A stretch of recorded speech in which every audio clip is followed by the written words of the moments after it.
o eu, que todos estejam imbuídos dessa batalha, se já não se conformaram. Essa batalha tem que existir.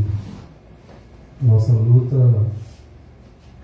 é contra Satanás, é contra o mundo, mas principalmente contra o eu.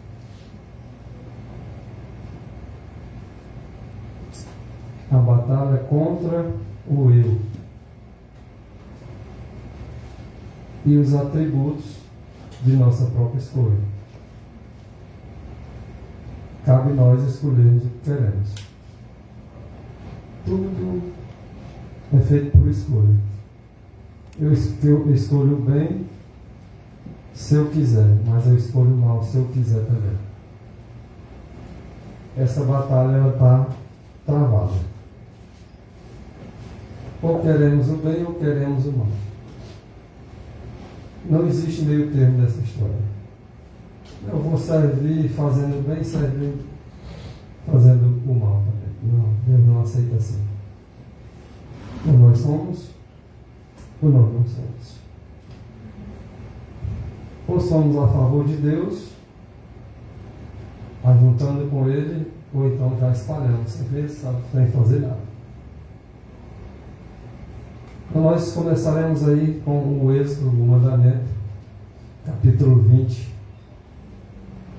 versículo de 1 a 3 e o versículo 8,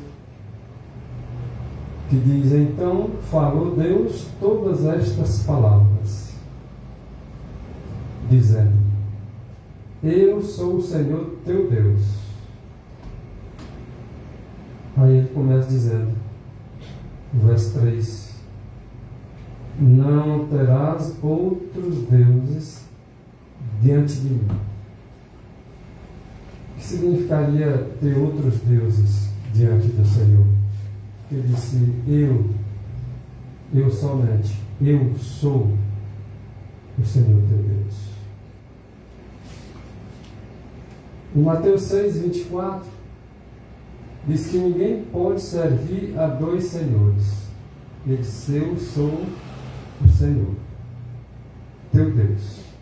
Se alguém tiver algum outro Senhor como Deus na vida, é reprovado por aquele que diz que eu sou o Senhor teu Deus. E ninguém pode servir a dois senhores, porque ou há de aborrecer-se de um e amar ao outro, ou se devotará a um e desprezará ao outro. Não podeis servir a Deus e às riquezas. Aqui ele colocou as riquezas como sendo um outro Deus. Eu sou o Senhor teu Deus. É como se ele dissesse, não terás as riquezas diante de mim como um outro Deus. E o que faz nós querer enricar? Se não o nosso euzão falando, querendo o melhor para nós. Às vezes nós fazemos da nossa própria alimentação algo como ídolo, fazer do nosso ventre um Deus. Nós podemos estar fazendo do nosso próprio ventre um Deus. E aqui nesse caso, as riquezas são tidas como um Deus. De forma que ninguém pode servir a dois senhores. Às vezes nós fazemos das riquezas um outro Senhor. Às vezes nós fazemos de nós mesmos um outro Senhor. É como se dissesse, eu sou o meu próprio Senhor. Eu busco aquilo que me agrada, eu busco aquilo que eu quero. Então eu e eu. Isso é ter outro Deus diante disso, de Deus verdadeiro. Enquanto o nosso coração estiver dividido, nunca, olha isso, enquanto o nosso coração estiver dividido, nunca estaremos preparados para a utilidade nesta vida e nem para a vida futura. Olha a importância disso. Quando é que nós estamos preparados para a utilidade nesta vida e na vida futura? Quando o nosso coração estiver ligado só em Cristo. Enquanto nós dividirmos o nosso tempo para nós e para Cristo, e estiver acalentando o nosso eu, nós estamos tendo um outro Deus, fazendo de nós mesmos Deus. Tudo tem que estar voltado para Cristo. Assim nós seremos úteis nesta vida e na vida futura, que é a vida eterna. Se nós estivermos divididos, nosso coração dividido, nós ainda não estamos preparados para essa utilidade da vida presente e da futura. Na meditação matinal, Exaltar em página 329, ela diz: permitimos que o nosso coração seja dividido. Por que nós permitimos? Porque pomos nossa afeição nas coisas terrenas. Por isso. Por que é que nós permitimos? É exatamente por isso. Nós permitimos. Tá vontade aí, irmãos. Então, o porquê que nós permitimos que o nosso coração seja dividido? É porque nós pomos as nossas afeições nas coisas terrenas. Se nós não puséssemos as nossas afeições nas coisas terrenas, então nós não estaríamos com o coração dividido. E nós devemos lutar para que essa divisão lá no nosso coração não ocorra, se apegando somente a Cristo. Qualquer serviço com coração dividido testificará perante os seres celestes. Olha isso, irmãos.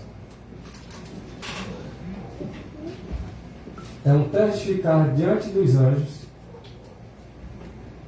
Qualquer serviço, quando nós fazemos com o coração dividido, de que nós deixamos de copiar o modelo. Então nós deixamos de copiar o modelo que é Jesus Cristo, dividindo o nosso coração e agora servindo de testificar-se diante dos anjos que nós estamos fazendo isso errado. E será testemunhado no tribunal de Cristo. Nessa meditação, nossa alta vocação, na página 346, cristãos com coração dividido são piores que os infiéis. Olha isso, irmãos. Eu e você professamos ser cristãos. Mas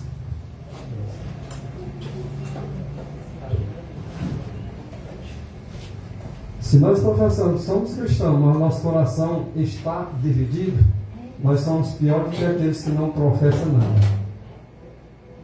E fica nem para lá. Nem para lá, nem para cá, né? Nem uma coisa, nem outra. Isso aqui é grave, viu? Se eu tenho o coração dividido, se você tem o coração dividido, se nós temos o coração dividido, somos piores que os infiéis. Nem serve a um, nem serve a Cristo. Exatamente. Pois suas palavras enganosas e a posição de falta de entrega leva muitos a extraviar-se.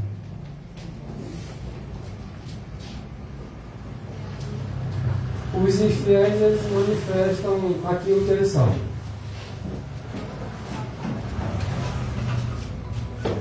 Os infiéis, eles levantam a sua bandeira sem se envergonhar.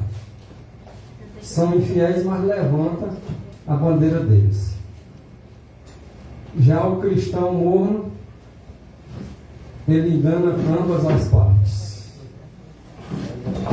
Olha o que acontece com o cristão professo laodiceano. Ele engana ambas as classes. Engana aqueles que são infiéis e engana aqueles que professam ser cristãos, mas estão divididos. Porque nem é bom mundano, nem é bom cristão.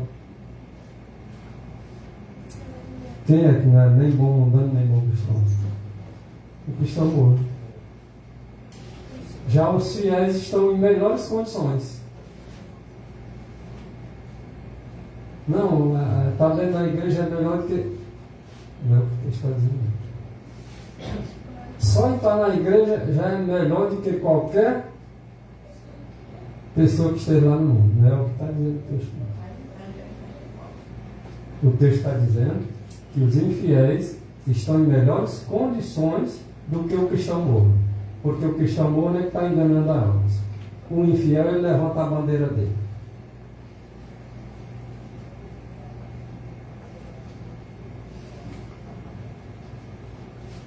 E é desses cristãos mornos que Satanás se serve deles para fazer uma obra que só eles podem fazer. Nenhum outro pode realizar. Nenhum outro. Sabe quem pode? Unicamente quem pode. Cristão, professo, que diz que é cristão, mas não é. São divididos. Na hora de decidir entre as coisas de Cristo e as coisas pessoais, escolhe pelas coisas pessoais. Isso é outro Deus.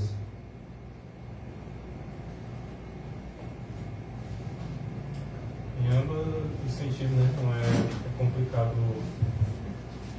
É complicado para a gente, porque se a gente vê o fogo, a gente já está vendo ali que é fogo, pode se queimar, né?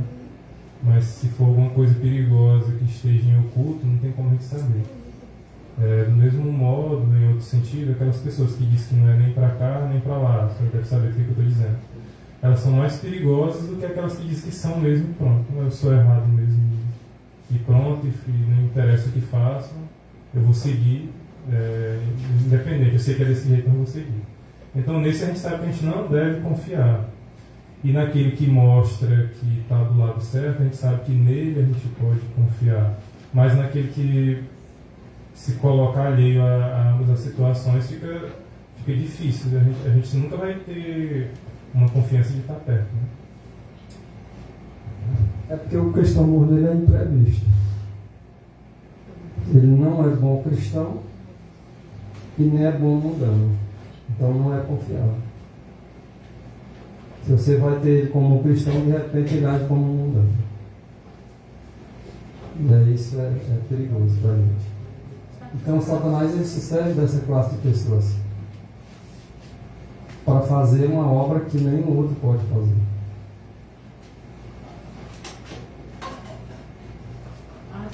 O amor do próprio eu. O título é a batalha contra o eu.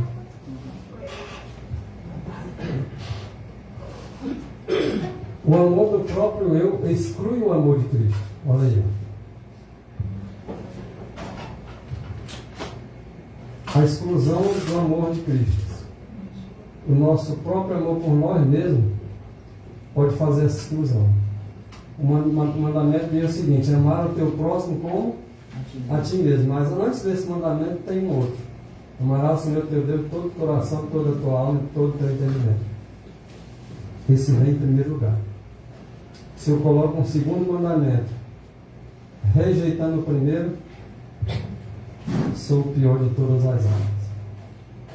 Então é o amor do próprio eu que exclui o amor de Cristo.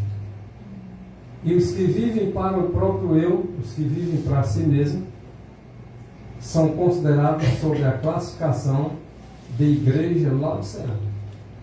Olha isso. Igreja laodiceana vai ser vomitada por Deus. Então aqueles que vivem para si, eles serão vomitados por Deus. Os quais são mornos porque nem são frios e nem são quentes. É a igreja laodiceana, são aqueles que vivem para o seu próprio eu.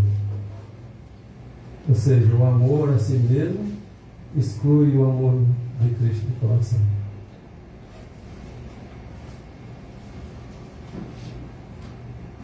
Na meditação Nossa Alta Vocação, página 346, diz que o ardor do primeiro amor degenerou-se no culto do próprio eu.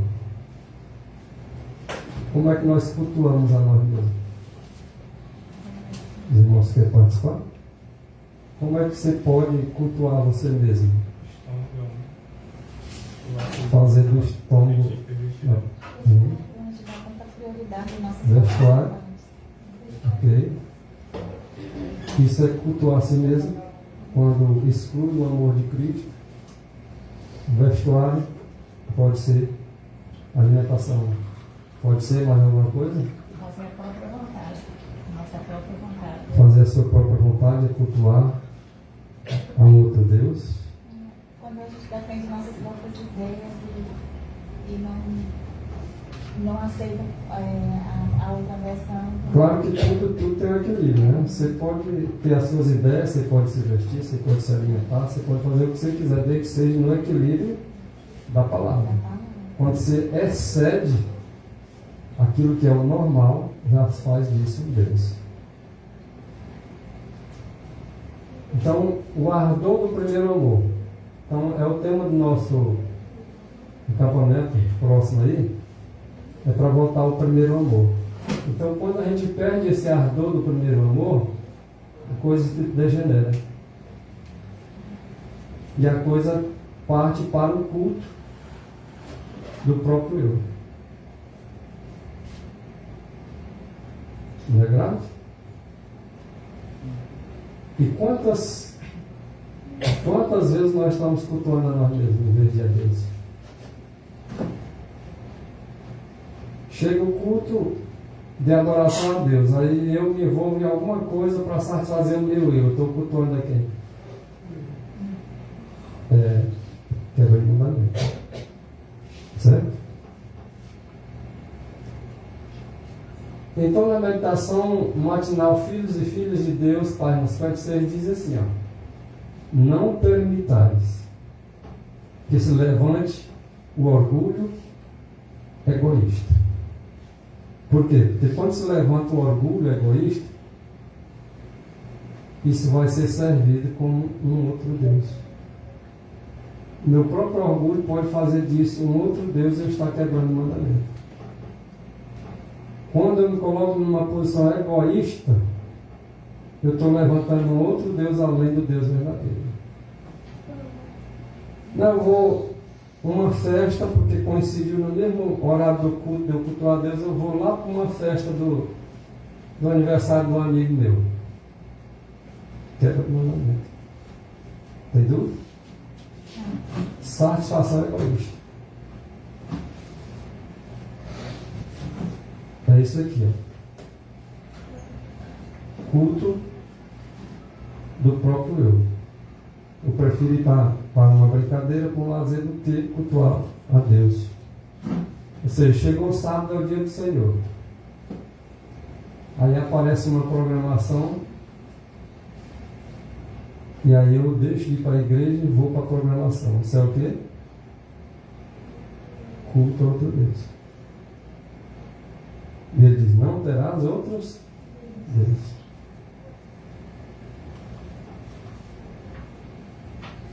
Somos de nós mesmos? Eu faço o que eu quiser, a vida pertence a mim, né? Se Cristo fizesse assim, que faria dele nossa vida? Deus nos comprou. Se ele nos comprou, então nós não somos nós mesmos. O que ele diz em Salmo 100, verso 3, no Deus nos comprou. E já que ele nos comprou a preço de sangue, ele exige um trono no meu coração. Você já viu falando que o reino de Deus está dentro de vós? Como é que o reino de Deus está dentro de mim, dentro de você? Quando Cristo está dentro de nós. Porque quando Ele está dentro de nós, Ele está em nosso coração. Fazendo do nosso coração um trono. Por quê? Porque Ele nos comprou.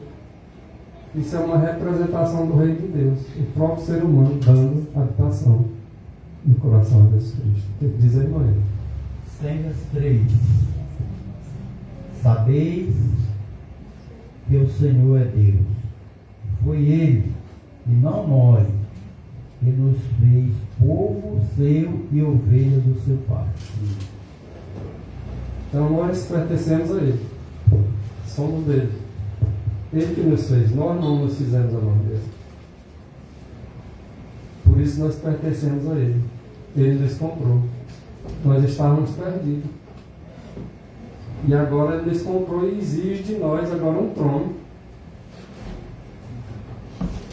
Às vezes as pessoas nem entendem que o nosso coração é um trono para Deus. Quando nós damos lugar para Deus trabalhar em nossas vidas, nós estamos deixando Ele sentar-se no nosso coração. Fazendo dele um trono e dominando o universo, que aí é demonstrado através do nosso corpo. O rei do universo sentado no trono, lá no céu, é comparado com o próprio rei do universo sentado no nosso coração, fazendo de nós um universo, um pequeno universo. O João já me chamou. Toda sexta-feira ele me chama para ir lá. Aí ele disse, vai então eu passo a semana toda em casa, de sexta-feira eu vou. Ele disse, por quê? Ele disse, sábado, ele não sabe orar lá não. Ele disse, a Bíblia manda congregar. Ele já manda nas 4, 6. Toda sexta ele chama, vou não, meu filho. Convide ele para congregar. Não, mas ele presta atenção. Ontem mesmo ele fez só um calço. Ele chamou para mim, ele disse, não vou. O domingo eu vou, mas sábado eu vou.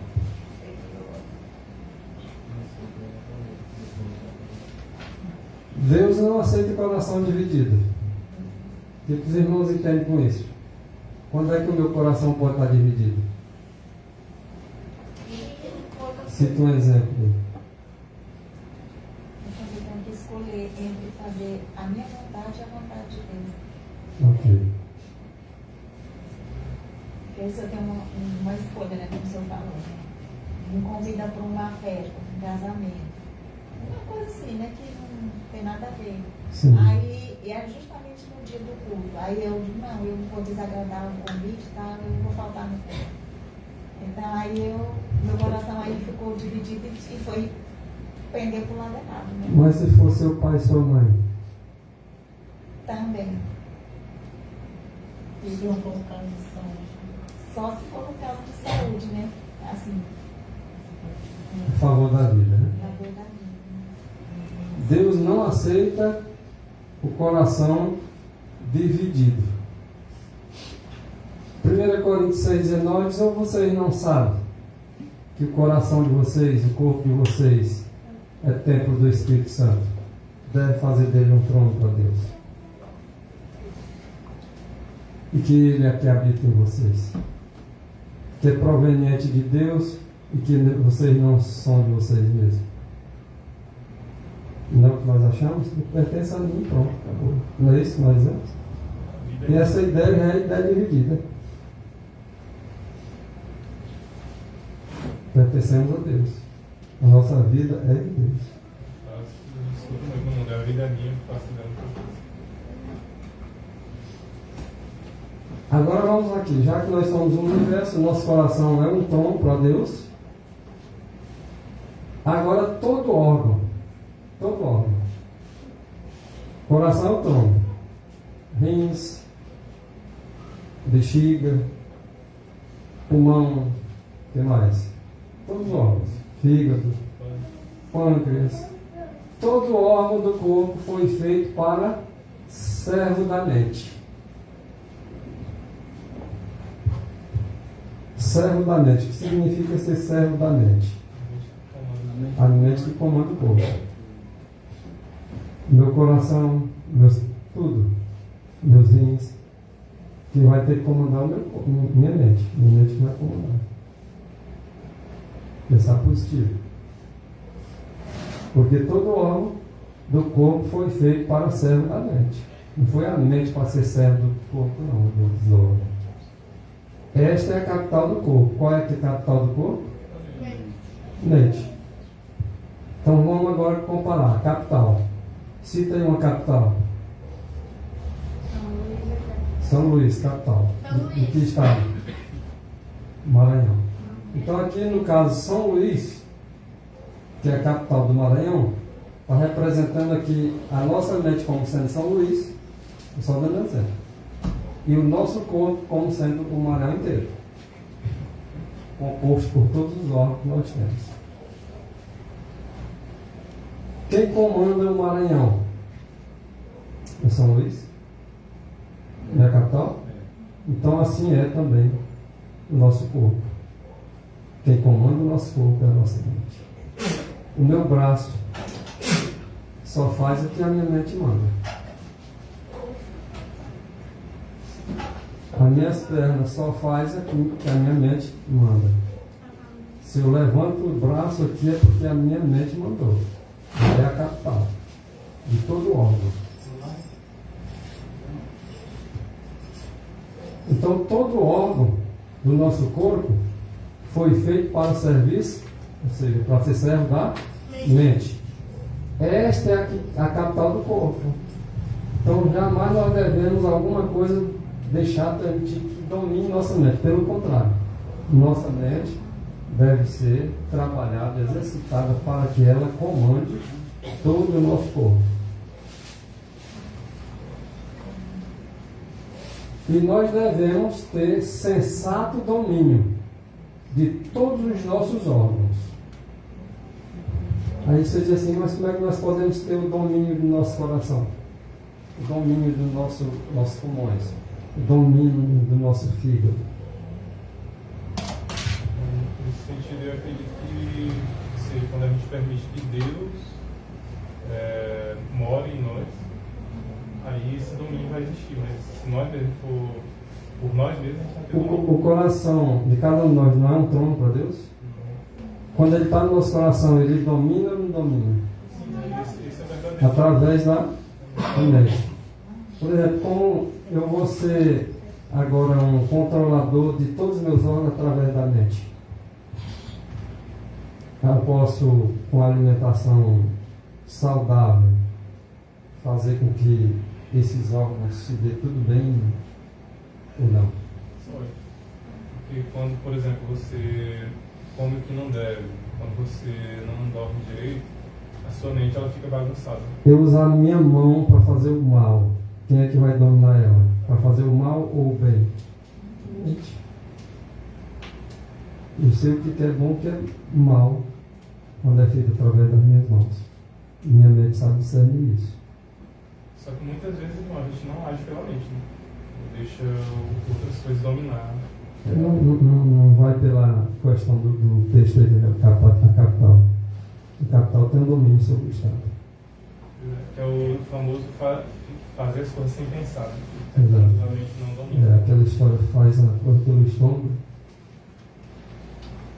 Então devemos ser sensatos e ter esse sensato domínio sobre o nosso corpo, sobre todos os nossos órgãos, através de nossa mente.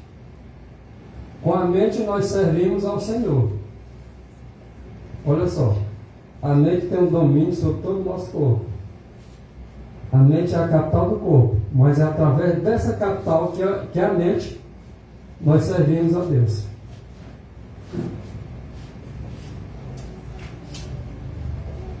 A cabeça é a capital do corpo. Mais uma vez agora eu disse, é a cabeça que é a capital do corpo.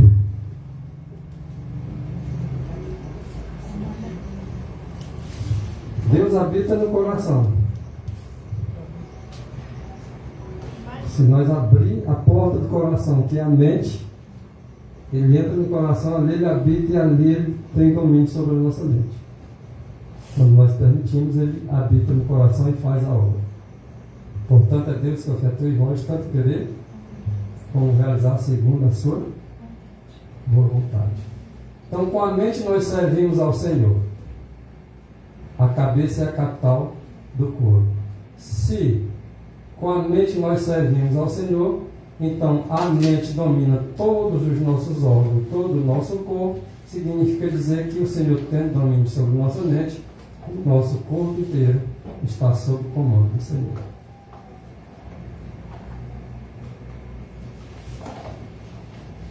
Primeira Coríntios capítulo 12, versículo 2.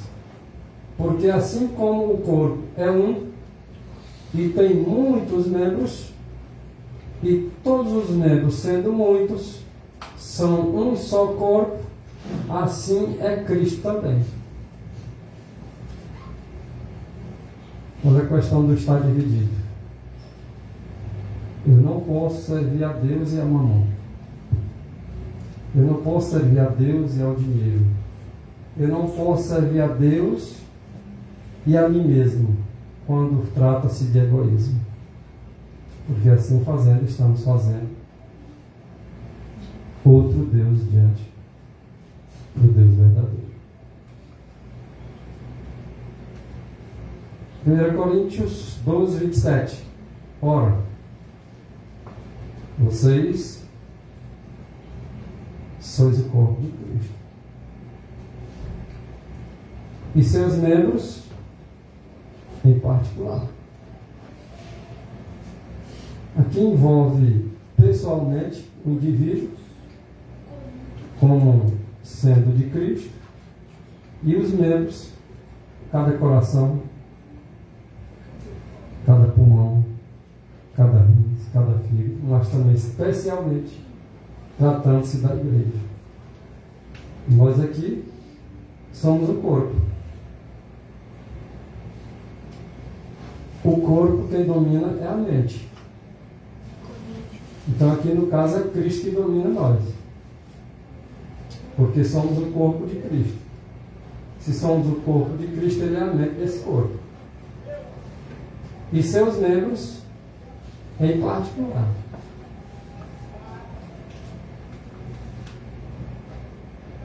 Então, todo ser que Deus criou, todo ser vivente, principalmente o homem, o menor de todos aí, nesse caso, os anjos, serafins, os querubins, foram feitos para a habitação de Deus. Todos eles foram feitos para a habitação de Deus. E o pecado fez com que nós deixemos de ser a habitação de Deus. Nosso coração deixou de ser trono para Deus com o pecado. Só que Cristo restaura agora quando Ele vem a esta terra. E cabe a nós agora a obediência. Por intermédio das Escrituras, o Espírito Santo fala a mente. Como é que Deus fala a nossa mente? Através do Espírito. Fala a nossa mente. E agora a nossa mente pode estar servindo ao Senhor. E pode estar no controle de todos os órgãos do nosso corpo. Então, é através das Escrituras que o Espírito Santo fala a mente. E também está escrito que é através das Escrituras que o Espírito Santo habita em nosso coração. E agora grava a verdade no coração. A verdade é gravada no coração pelo próprio Espírito de Deus. Mas quero que saibais, de acordo com 1 Coríntios capítulo 11, versículo 3, que Cristo é a cabeça de todo homem. Para que não fica dúvida de quem é o domínio de Cristo. A mente domina o corpo. Cristo domina a cada um de nós. Cada órgão do nosso corpo, assim como a nossa mente deve dominar, assim Cristo domina a cada um de nós por inteiro. Ele era a palavra de Deus. Ele era o pensamento de Deus tornado audível. Alguém diz assim, olha, no princípio era o Verbo estava com Deus, e o Verbo era Deus. No princípio ele era a palavra de Deus. Mas antes de dizer assim, ele era a palavra de Deus, antes dele ser a palavra de Deus, ele era o quê? O pensamento de Deus. O pensamento de Deus que tornou-se audível. Um pensamento que passou a ser palavra e que passou a ser ouvido.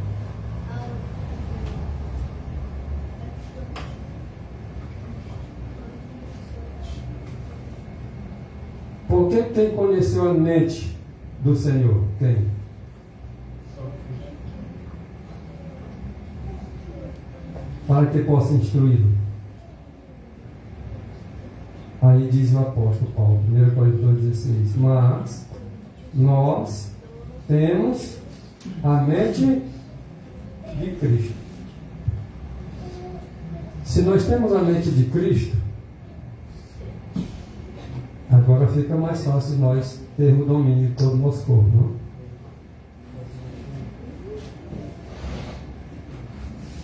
Ora, o Senhor é Espírito. E onde está o Espírito do Senhor, aí há liberdade. Se o nosso coração é o trono de Deus,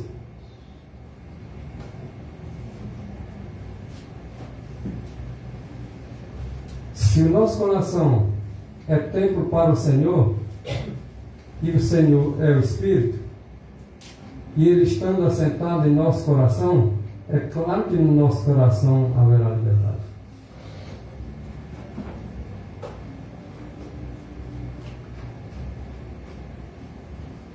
Se, pois, o Filho vos libertar, verdadeiramente sereis livres. A presença de Cristo em nosso coração, se verdadeiramente o Filho vos libertar, ora, Cristo como homem podia sentar no nosso coração, fazer dele o trono? Mas como Deus podia ou não? Então, se Ele agora nos liberta, verdadeiramente somos livres. Não é isso? Aonde Cristo está, aí tem liberdade. Vamos ler essa carta 124. Não te esqueça de que tens um Consolador, o Espírito Santo.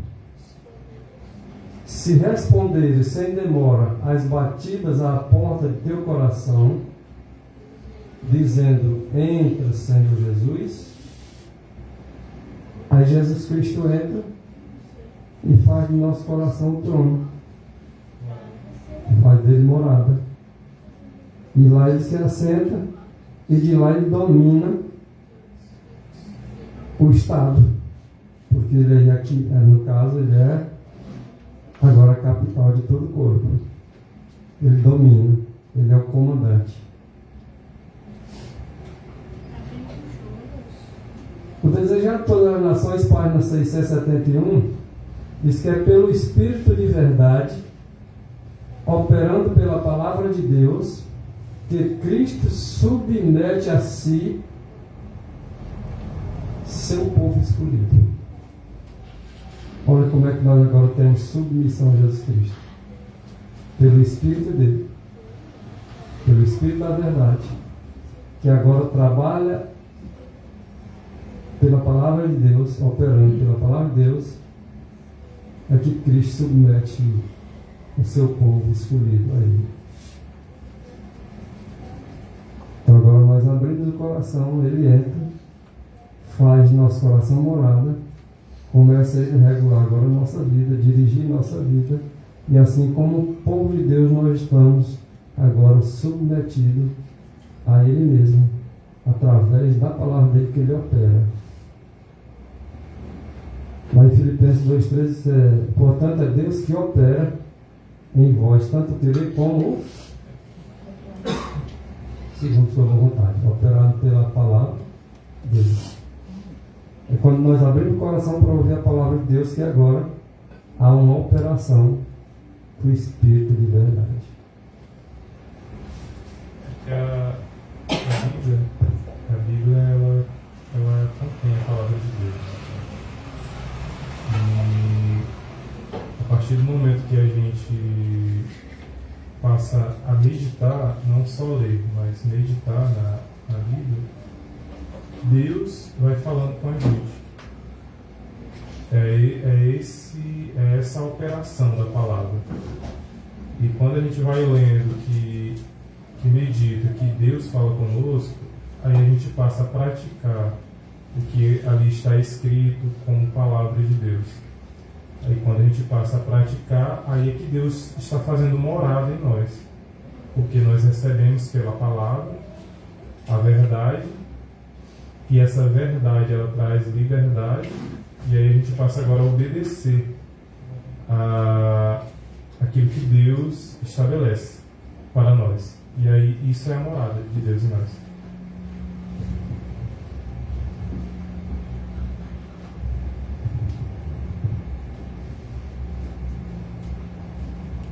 Desejar todas as nações, na página 677, diz ali: é por meio da palavra que Cristo habita em seus seguidores. Às vezes a gente fica estudando um determinado assunto e não compreende, né? Como é que Deus habita no meu coração? Nós somos morada de Deus em Espírito. Como é que Ele agora habita em nós? E ali diz com clareza: é por meio da palavra. Então a habitação de Cristo em nosso coração é por meio da palavra. Quando nós aceitamos a palavra de Deus em nossas vidas, nós na verdade estamos agora aceitando o nosso coração como um templo de Deus, como uma habitação de Deus, como trono de Deus. E quando nós rejeitamos a palavra? É o contrário, Exatamente. Nós não podemos agora rejeitar a palavra de Deus e achar que somos morada de Deus. Rejeitando a palavra de Deus, não podemos ser morada de Deus. Porque nós somos morada de Deus através da palavra. É aceitando a palavra que agora nós aceitamos o Espírito de verdade. As palavras de Cristo são Espírito e vida. Como a palavra de Deus são Espírito e vida, agora quando nós aceitamos a palavra de Deus, nós estamos aceitando o Espírito de Deus em nossas vidas. Recebendo as palavras de Cristo, recebemos a vida de Cristo, que é a videira. Ele disse: eu sou a videira. Então, quando nós aceitamos a palavra de Deus, nós aceitamos a videira, que é o próprio Cristo. No princípio, conforme está escrito, aqui fica melhor de ver. No princípio era o verbo estava com Deus, e o verbo era Deus, e o verbo se fez carne. O verbo, a palavra verbo é palavra. No princípio, Cristo era a palavra de Deus, a palavra de Deus estava com Deus, e a palavra de Deus era Deus. E a palavra de Deus, que era Deus, se fez homem. Se fez um como nós. Em Apocalipse 1, verso 8, diz: eu sou o Alfa e o Ômega. Eu sou o primeiro, o princípio e o derradeiro e o fim. Quem é que diz? O Senhor. Que é, que era e que há de vir, o Todo-Poderoso. Alguns dizem aqui que está falando do próprio Pai.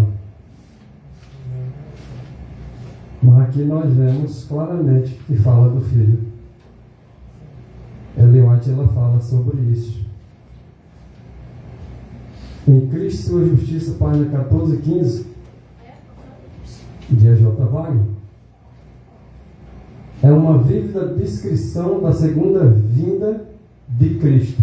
Ele está se referindo aqui a Salmos capítulo 50. Quando ele vier, será como um Deus poderoso. Por que nós estamos colocando aqui esse texto de Wagner? Porque alguns dizem que o Cristo não pode ser o Deus poderoso. E aqui Apocalipse no verso 8, o Senhor que há de vir o Todo-Poderoso, o Wagner ele diz que Salmo capítulo 50 se refere à vinda de Cristo ali, como ele sendo um Deus poderoso. E na meditação matinal Cristo Triunfante, na página 338, diz que Cristo era tanto a lei quanto o Evangelho. Então a palavra de Deus é Espírito. Então a lei de Deus foi escrita com o dedo de Deus. E o Evangelho foi escrito com o dedo dos profetas, mas inspirado também por aquele que escreveu a lei. Então, Cristo ele era tanto a lei quanto o Evangelho. Quando ele diz, eu sou o Alfa e o Ômega, eu sou o Gênesis, o Apocalipse, eu sou o A e o Z, ele é tudo, ele é a palavra. Exatamente. Ele é a palavra. Então, quando se trata da palavra de Deus, está se tratando do próprio Deus, porque ele, Cristo, era tanto a lei quanto o Evangelho.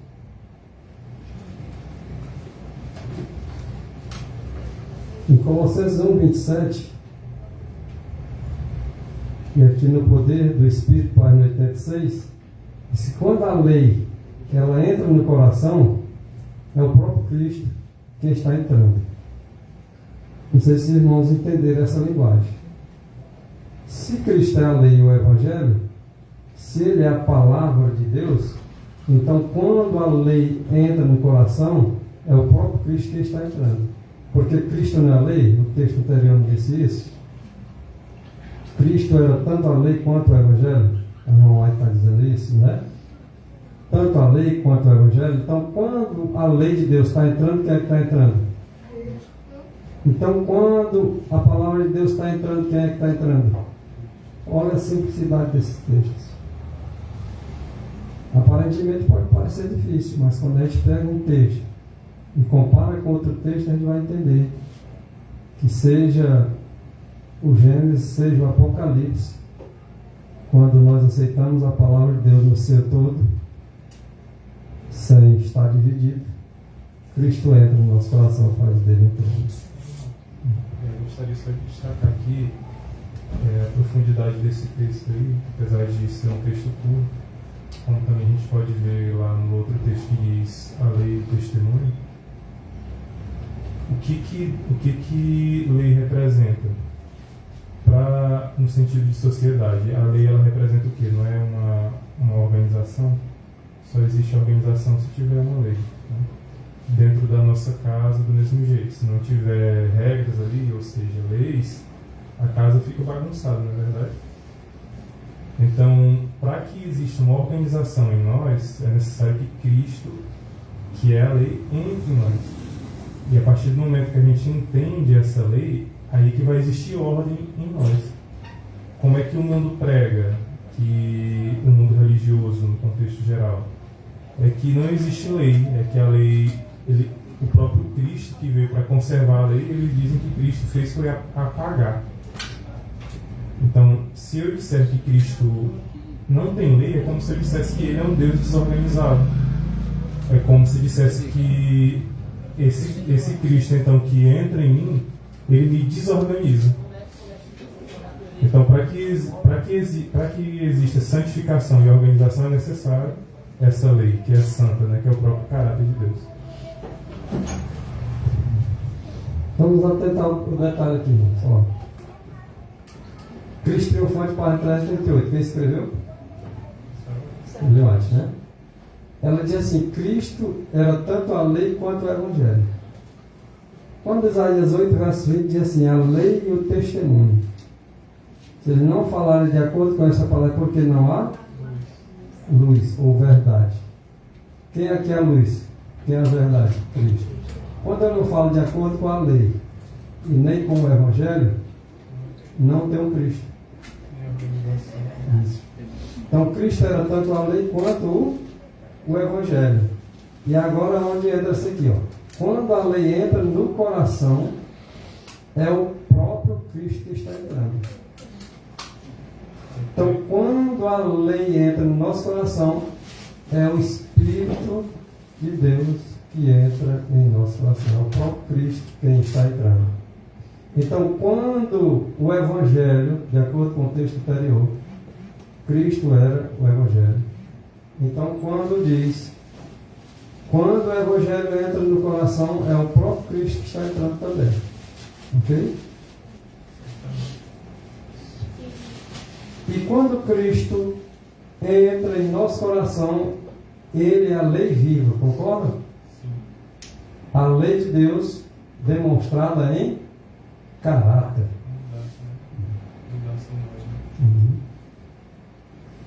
A meditação matinal exaltar, página 148, a irmã White continua a dizer assim: a glória de Cristo revela-se na lei. Olha onde se revela, tá? A glória de Cristo. A terra toda não vai ser cheia da glória.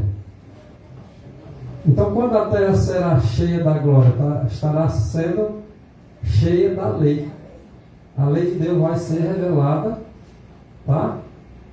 Em manifestação de caráter, através dos mensageiros de Cristo. Olha só, a glória de Cristo revela-se na lei, que é uma transcrição de seu caráter. Então, a glória que vai encher a terra é do caráter de Deus, na pessoa dos mensageiros dele. Mas aqui é revelado na lei. E quando a lei entra no coração do povo, é Cristo que está entrando.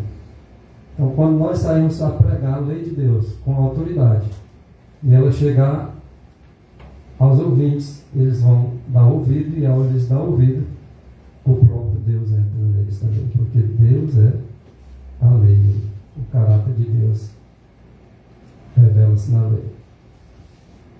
Então, mais uma vez, Ellen White diz, nessa meditação matinal maravilhosa graça, que a glória de Deus é seu caráter. Então, quando a terra for cheia da glória de Deus, está dizendo que vai ser cheia do caráter de Deus, que é a lei.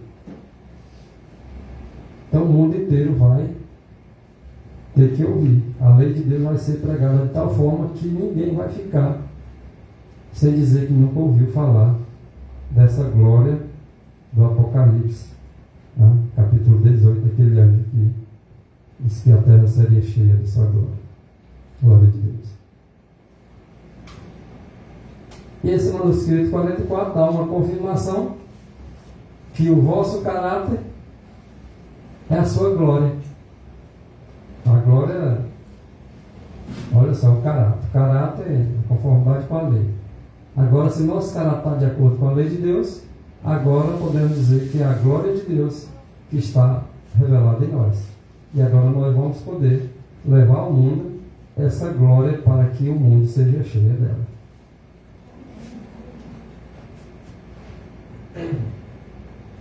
Edward Herod, 1º de outubro de 1901, diz que a vida de Cristo no coração é a razão da alegria e a garantia de nossa glória. Olha qual é a garantia da glória. A vida de Cristo no coração. Essa é a razão da alegria e também a garantia de nossa glória, que é a glória de Cristo em nós, revelada através da sua lei. Mensagem escolhida, volume 1, página 237. Cristo é a glória da lei. Olha isso. Cristo é a glória da lei. A glória que resplandecia da face de Moisés era um reflexo da justiça de Cristo na lei. Olha o que resplandecia aí no rosto de Moisés. A glória que resplandecia na face dele era um reflexo da justiça de Cristo na lei. Cristo é a glória da lei. As pessoas dizem que a lei não é mais que aguardar. Vai ter inimigo, cada dia. Agora entendendo melhor. Mensagem escolhida, volume 1, página 237. A lei em si não possui glória. A lei em si não tem glória alguma. Mas é na lei que se acha incorporada a Cristo. Olha que maravilha isso. O próprio Cristo se acha incorporado na lei. Quando nós agora aceitamos a lei, deixamos a lei de Deus entrar em nosso coração, significa dizer que aquele que está incorporado nela é realmente ele que está entrando, conforme o texto anterior lá atrás que nós falamos. Quando a lei de Deus entra, é Cristo que está entrando. Isso eu acredito que ele está querendo dizer, não é que uma coisa não se desliga da outra, né? Porque a lei foi proclamada por Deus. Então, se ela não fosse, por exemplo, algo que fosse proclamado por Deus, aí sim ela não teria glória, mas pelo fato dela ser algo que provém de Deus, ela se torna gloriosa. Quando nós vemos lá João capítulo 1, verso 1, dizendo: no princípio era o verbo, esse verbo inclui a lei. Esse verbo inclui o Evangelho. Inclui desde a primeira letra do Gênesis até a última letra do Apocalipse. Ele é o princípio e é o fim. Ele é a lei. Embora ela não possua glória, mas nessa lei que não possui glória se acha incorporada a própria glória, que é Cristo. Caráter de Cristo é a lei de Deus é o caráter de Deus. Em Mensagem Escolhida, volume 1, página 237 ainda, diz que a lei em si não tem poder para salvar. A lei em si, ela é sem brilho. Mas é na lei que é representado Cristo, cheio de justiça e cheio de verdade. A lei de Deus ela vai ser pregada de tal forma no mundo, em específico o sábado, que vai ser pregada de tal forma que almas tomarão decisões convictas, mas as verdades serão pregadas.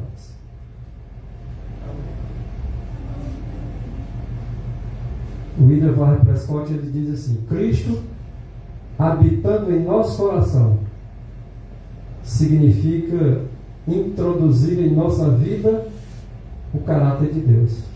Pura verdade. A lei de Deus é o caráter de Deus. Essa lei introduzida em nosso coração significa dizer que é Cristo que agora é introduzido e agora ele habita em nós.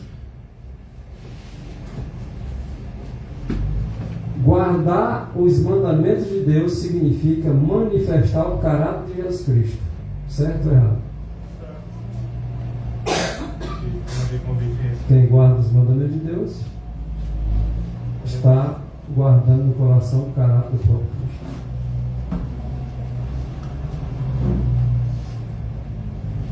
Conselho aos pais, professores e estudantes, página 548 de Ellen White, ela diz o seguinte: o terceiro anjo foi visto voando no meio do céu.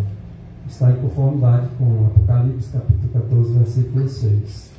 Proclamando os mandamentos de Deus e a fé de Jesus. Foi o que foi visto voando no meio do céu. Filhos e filhas de Deus, página 17, diz a mensagem do primeiro anjo: temei a Deus e dai dar-lhe glória. Aqui diz, temei a Deus e guardai os seus, significando dizer que temer a Deus e dar-lhe glória é o mesmo que guardar os mandamentos de Deus. Significa, para dar glória a Deus, é guardar os mandamentos de Deus.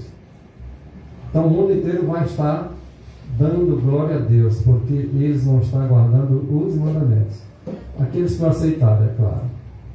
Porque vinda é a hora do seu juízo. Deve ir avante com grande voz. Então, o temer a Deus e guardar os mandamentos de Deus tem que ir avante no mundo com grande voz.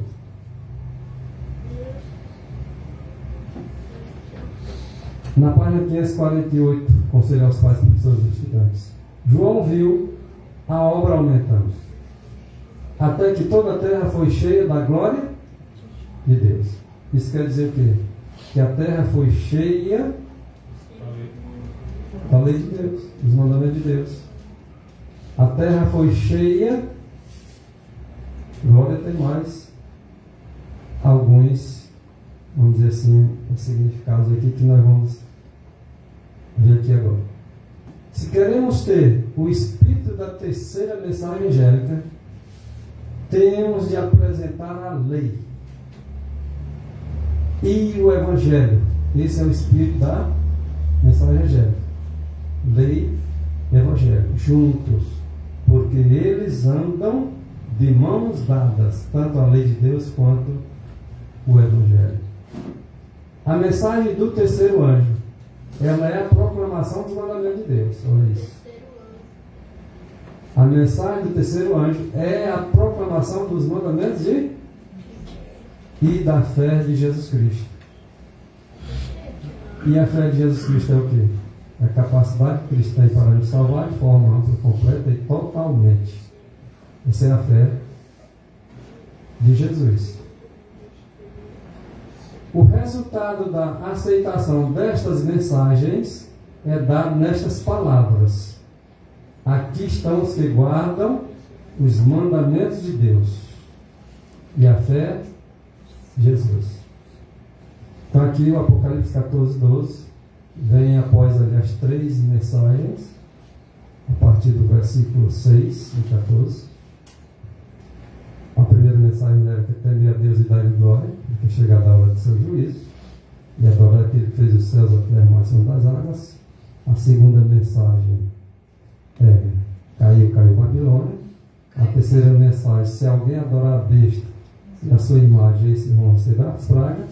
E aí vem agora dizendo, com o reforço lá do anjo de Apocalipse 18, mandando sair, sai dela, povo meu. E tem um reforço aí na segunda mensagem, caiu Babilônia e sai dela, povo meu. E o resultado da aceitação destas mensagens é dado nestas palavras aí. Esse aqui é o resultado, tá? Da aceitação. Aqui estão os que guardam os mandamentos de Deus e têm a fé de Jesus. Em Testemunho para Ministros e Obreiros Evangélicos, página 456, diz que o que é justificação pela fé é a obra de Deus em lançar a glória do homem no pó. Já que Deus quer apresentar a sua glória à terra, para ele fazer isso, o homem tem que lançar a sua para o chão. Porque agora Deus vai fazer pelo homem, depois que ele lançar essa glória dele no pó, aquilo que o homem por si mesmo não pode fazer. É aquilo que está em Filipenses 2,13. Portanto, é Deus que efetua em vós, tanto querer como o realizar. Há um texto que a linguagem diz assim: é Cristo que opera em vós, o querer e o realizar. Em Mensagem Escolhida, volume 3, página 337, diz que o que nós necessitamos é muito mais de Cristo e nada do próprio eu. Lembra que no início nós falamos aqui que o eu, podemos fazer dele um outro Deus? E ele disse: não terás outros deuses diante de mim. Então esse eu não pode existir no coração, porque senão nós não seremos modelados segundo o modo da mensagem. o eu tem que desaparecer. O eu tem que ser lançado por terra. O que nós precisamos é de Cristo para que Ele habite em nós. E esse eu desabite do nosso coração. Ele tem que sumir do nosso coração. Diz o Salvador: sem mim nada podeis fazer. Ninguém consegue as coisas por si mesmo, só Cristo pode fazer. Nunca poderemos entrar na cidade de Deus enquanto não aprendermos a morrer para o eu. Olha isso. Temos que morrer para o eu. Enquanto o eu estiver vivo dentro de nós, nós nunca poderemos entrar na Nova Jerusalém. E dentro da alma habitar o Espírito de Cristo. Então é Cristo que deve habitar em nosso coração, mas para isso o eu deve dar lugar. O eu e Cristo junto não combinam. Ou serve a um, ou serve ao outro. O eu tem que desaparecer e tem que agora habitar dentro de nós é Cristo. É aquele que está em Apocalipse 3:20. Eis que estou à porta e bato. Se alguém abrir, ele entra. Aí ele e o Pai ceará conosco no nosso coração. E dentro da alma habitar o Espírito de Cristo. Como é que o Espírito de Cristo habita em nós? Através da palavra de Deus. Através da lei e do Evangelho. A rebelião, ela existirá enquanto existir Satanás. Sempre vai existir rebelião enquanto Satanás existir. E os que são movidos por seu espírito, pelo espírito de Satanás, não vão discernir o Espírito de Deus e nem vão escutar a sua voz. Olha isso, isso aqui é grave. Então, os que são movidos pelo Espírito de Satanás não vão discernir o Espírito de Cristo. E nem vão escutar a voz de Cristo através da palavra de Deus.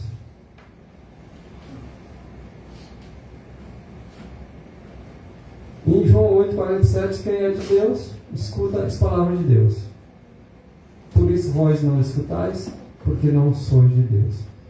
Aqui o que os irmãos entendem sobre isso aqui, irmãos?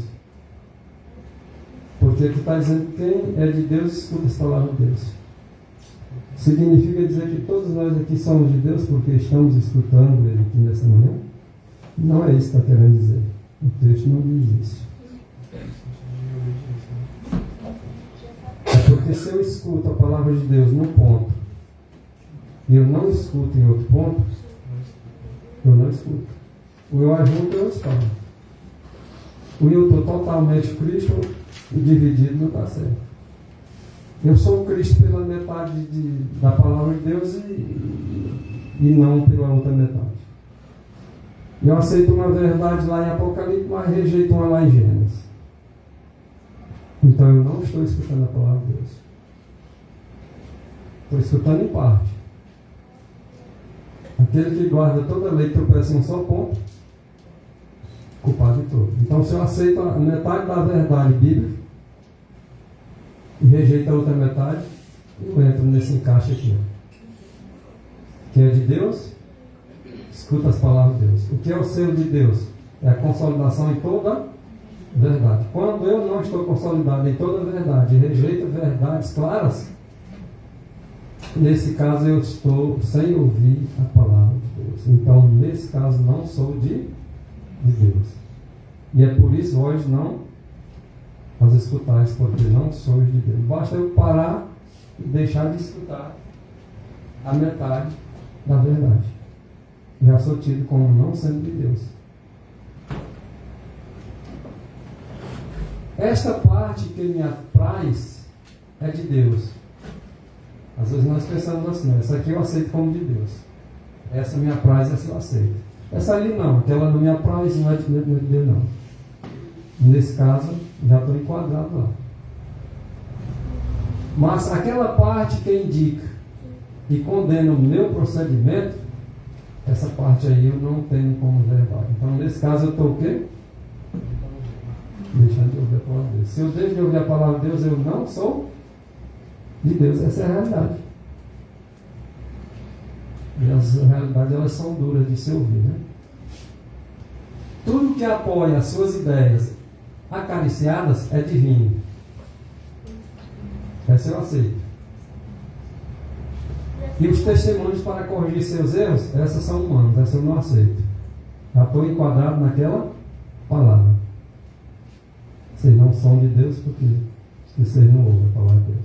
Porque só ouço aquilo que está em conformidade com minhas ideias acariciadas. Mas aquilo que é a palavra de Deus para corrigir os meus erros, agora não são de Deus não, isso aí é coisa de homem. Então estou deixando de ouvir a palavra de Deus, portanto, não sou de Deus. Nesse caso.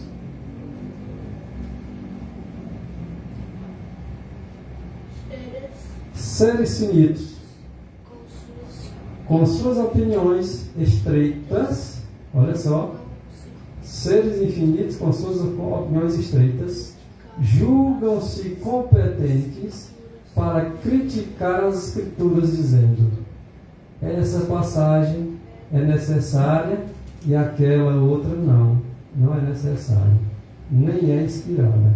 Já viram esse tipo de gente? Essa aqui eu aceito como inspirada, essa aqui eu não aceito como inspirada. Eu posso estar decidindo minha vida como sendo de Deus ou como não sendo de Deus nesse ponto aí. Por ouvir só apenas aquilo que me convém. Deus não designa, ou seja, Deus não designou homem algum para proferir juízos sobre sua palavra. É o que nós mais vemos hoje em dia.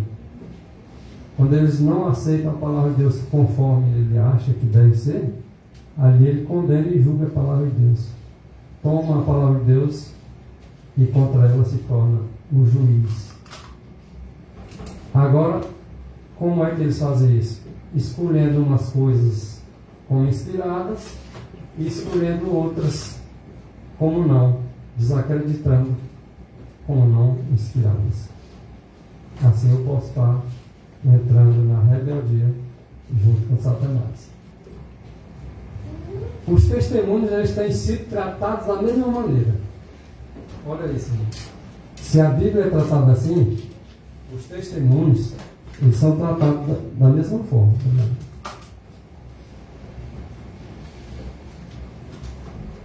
Quando a Bíblia é tratada assim, quando o Espírito de Profecia é tratado assim, Deus está nisso, irmãos? Não. O texto aí está claro, diz que não, Deus não está nisso. Quando os testemunhos têm sido tratados, conforme vocês viram anteriormente aí, ó, escolhendo umas coisas como inspirado e desacreditando de outras como não inspirado. Tanto os testemunhos, tá? Como a palavra de Deus na Bíblia, porque os escritos da irmã é testemunho, mas a Bíblia também é.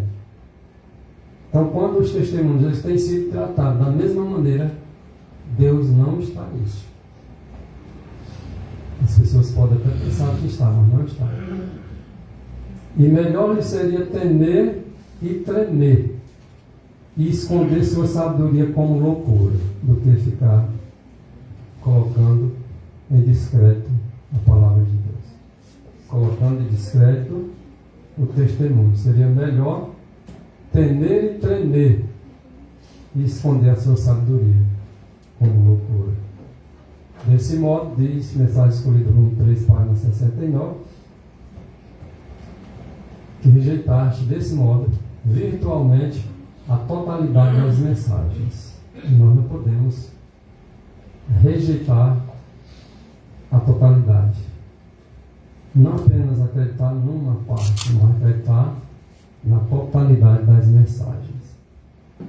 Muitas vezes, em minha experiência, diz Ellen White, tenho sido obrigada a enfrentar, olha isso, atitude de certa classe de pessoas. Olha o que Ellen White era obrigado muitas das vezes. A enfrentar certas atitudes de pessoas. Porque Porque muitas das vezes as pessoas aceitavam uma coisa e rejeitavam outra. Aceitavam uma como inspirada, rejeitavam outra como não inspirada. Então, muitas vezes, na experiência de Ellen White, ela era obrigada a enfrentar certas atitudes, certas classes de pessoas que reconheciam que os testemunhos eram de Deus. Olha isso, irmãos. As pessoas, no dia de Ellen White, reconheciam que os escritos dela eram de Deus, mas adotavam a posição de que este e aquele assunto constituíam a opinião e o critério da irmã White. Vocês já viram isso aqui acontecendo com algumas pessoas? Alguns dizem assim: olha, rapaz, isso aqui são apenas conselhos. Então isso aqui ela enfrentava. Acreditava que o escrito dela era da parte de Deus, mas naquilo que não lhes convinha, eles diziam: olha, essa posição de aqui é uma posição e um critério da irmã White só. A questão da carne, eu já vi pastores adventistas dizendo que é só um conselho, que ela não é mandamento, é só ela aconselhando. Apenas uma opinião dela, né? Exatamente isso que ela enfrentava. E se ela enfrentava esse tipo de espírito, nós também devemos enfrentar da mesma forma. Então, eles reconheciam que os testemunhos, a parte dela era de Deus, mas eles adotavam uma posição de que aquilo que lhes convinha era de Deus, constituía algo da parte de Deus, mas aquilo que não lhes convinha era apenas uma opinião de Ellen White. Isto convém aos que não gostam de repreensão e de correção. Não existe aqueles que não gostam de ser repreendido e nem corrigido. Porque tem algumas coisas que aceitam como sendo de Deus, outras não. E isto convém a essas pessoas que não gostam de ser corrigido nem repreendido. E que se suas ideias elas são contrariadas, têm ensejo de explicar a diferença entre o humano e o divino. Agora eles colocam a sua própria explicação, sua própria ideia, sua própria opinião para classificar o que é e o que não é de Deus. Já viram algumas dessas pessoas? Já tenho visto algumas, né? Se as opiniões preconcebidas ou as ideias particulares de alguns são contrariadas ao serem reprovadas pelos testemunhos, por isso que alguns não aceitam de tudo ou de todo os testemunhos, porque são reprovados, são repreendidos, eles agora têm imediatamente a preocupação de declarar, de esclarecer a sua posição para discriminar entre os testemunhos, definindo o que é o critério humano da irmã White e o que é a palavra do Senhor. É isso que ocorre. Tudo que apoia as suas ideias acariciadas é divino. É isso que acontece no geral, com o povo. O que acaricia as suas ideias, isso é divino. Ah, isso aqui é de Deus. Por quê? Porque eu acredito. Isso aqui eu aprendi assim, é de Deus. Não pode achar que possa ter aprendido errado. E os testemunhos, para corrigir seus erros, são humanos. Ah, não, isso aqui é humano. Está me corrigindo meu erro. Isso aqui é de homem. Não pode ser de Deus. Então aqueles que ouvem a palavra de Deus é de Deus. E se eu rejeito uma parte dos testemunhos? Não sou de Deus. Simples assim. Corrigir seus erros humanos. Agora, se corrigir seus erros humanos, não é de Deus. As opiniões da irmã White, agora eles invalidam o conselho de Deus por causa de sua tradição. Mesma coisa que Jesus disse ao fariseu. Exato. Este é um dos grandes, ou dos ganchos, né? Esse é um dos ganchos de Satanás para pendurar as vossas dúvidas, a fim de enganar a vossa alma e as almas dos outros. Então, quando vê alguém ensinando, essa parte de Ellen White aqui é de Deus, essa aqui não é. Só lembre, é um gancho que Satanás está colocando para pendurar as dúvidas dele para tentar lhe enganar também. Não poucos, são muitos, que se tornam incrédulos a fim de justificar-se ou desculpar-se da negligência do dever. Já outros adotam princípios céticos por orgulho ou por indolência. Muitos há que parecem entender ser virtude achar-se do lado da descrença, do ceticismo e da incredulidade. Mas sob a aparência de sinceridade, ver-se-á que tais pessoas são movidas pela confiança própria e pelo orgulho. Outro Deus diante do Deus verdadeiro. Concluindo, e todos os que se recusam a aceitar a palavra de Deus e lhe obedecer, antes que toda objeção tenha sido removida e não mais haja lugar para a dúvida, jamais virão a luz. Sempre vai haver dúvida, sempre há dúvida. As dúvidas sempre vêm. Não, mas vou esperar sair minha dúvida primeiro. Esses aí não vão ver a verdade como ela é, não. Avance, mesmo se tiver uma dúvida, não coloque os escritos em descrédito, mas busque, no decorrer do tempo, estudando, essas dúvidas vão desaparecer. E vai vir outras. E continue a estudar para que essas outras também desapareçam. Mas que a palavra de Deus, a lei de Deus, habite em nosso coração. É a nossa oração nessa noite.